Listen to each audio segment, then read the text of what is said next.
The Roundhouse Café, the only Indigenous cafe here in Montreal, and it's not just a cafe, although it looks like a regular cafe. It has a social mission. Here to tell us more about it, I'm joined by Charles-Éric Laverrie. Welcome to the show. Hey, it's great to have you here. Well, thanks for having me. Oh, pleasure. Let's talk about the Roundhouse Café. Give us a little history, first of all, of the cafe and how it began. The cafe opened in 2015.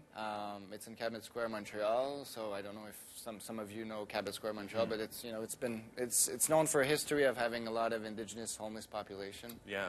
And the city revamped the cafe, the park in 2014 to 2015. Right. Because people were avoiding it. It wasn't really good for the community, so they wanted to change the dynamic and have something more positive.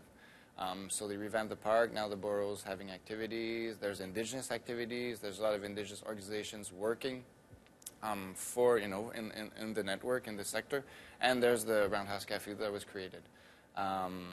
In that same vibe of having a positive dynamic, having a cafe where people can meet up, the community can come and meet with Indigenous people and get a taste of Indigenous culture. How has the community embraced the cafe and the park in general? Because as you said, it did have that reputation, and they've made a concerted effort, obviously, to make it a more welcoming space for everybody. Exactly. Well, I think it's tough hearing what happens in the news, and I think it's refreshing to go in Cabot Square today and to see Indigenous people, with people from the community, where there's homeless people, there's a lot of interaction. It's very positive. It's very good to see that, when you just have a place where people can just meet up, it's pretty simple, right? People can meet up, eat Indigenous food, or, have Indigenous activities or even normal activities that are not necessarily Indigenous. I think the important thing is meeting up.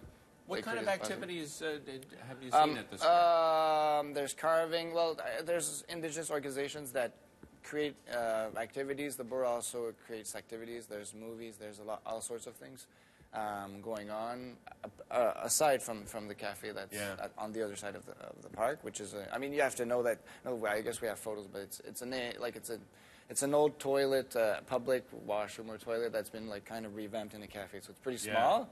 But, it's very recognizable. And, running May to October for obvious reasons, right? The winter months are tough here in Montreal. Yeah.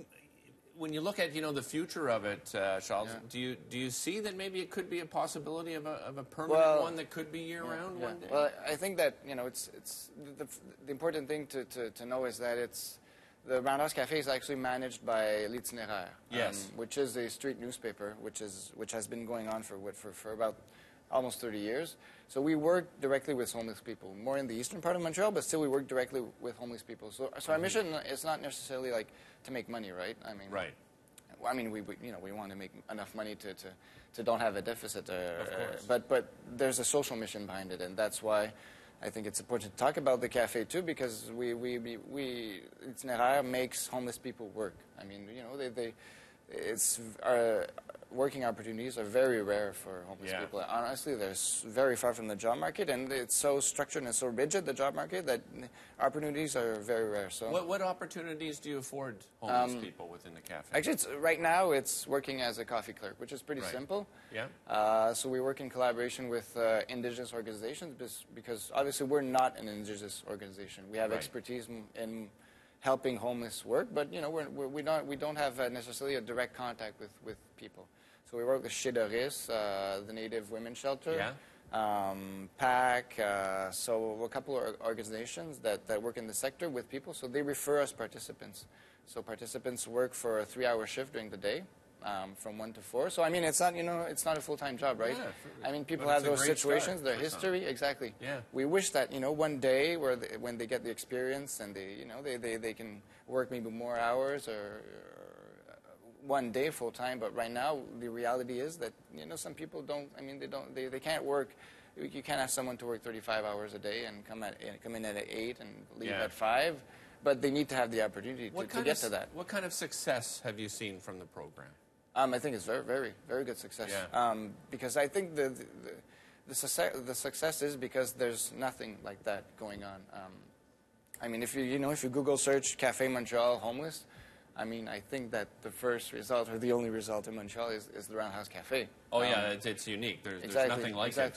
I'd be surprised if we've seen anything like it across Canada. This is probably it's probably a first here. And there's programs going on in the eastern part of Montreal, but not for Indigenous peoples. Indigenous peoples are more in the western part of Montreal. And we've been working for 30 years in the eastern part of Montreal, and we got to realize that there wasn't anything going on like that for Indigenous people.